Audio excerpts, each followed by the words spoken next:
বন্ধুরা, আজ আপনাদের খুব সহজে স্ট্রিট স্টাইল চাউমিন রেসিপি করে দেখাবো। তার জন্য প্রথমে কড়াইয়ের মধ্যে জল দিয়ে দেবো, দিয়ে চাউমিনগুলো দিয়ে দেবো। আর দেবো অল্প পরিমাণ ভিনিগার, 1 চামচ রিফাইন তেল আর 1 চামচ লবণ দিয়ে ভালো করে সিদ্ধ করে নেবো 70 থেকে 80% মতো। এরপরে জল ঝরিয়ে তুলে নিয়ে অল্প পরিমাণ রিফাইন তেল মাখিয়ে নেবো। এতে চাউমিনটা গায়ে লেগে যায় না, ঝুরো ঝুরো হয়।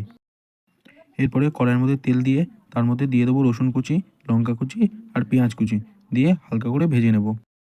ভাজা ভাজা হয়ে গেলে তার মধ্যে দিয়ে দেবো ছোট ছোট করে কেটে রাখা গাজর, বিনস, ক্যাপসিকাম দিয়ে এগুলোকে ভালো করে ভেজে নেব।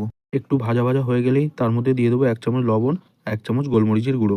আর পুরোপুরি ভাজা ভাজা হয়ে গেলেই এর মধ্যে দিয়ে দেবো 1 চামচ সয়া সস, 1 চামচ গ্রিন চিলি সস, 1 চামচ রেড চিলি সস, 1 চামচ সেজওয়ান সস আর 1 চামচ টমেটো কেচাপ দিয়ে ভালো করে মিশিয়ে নেব। এখানে আপনারা সেজওয়ান সসের বদলে সেজওয়ান চাটনিও ব্যবহার করতে পারেন।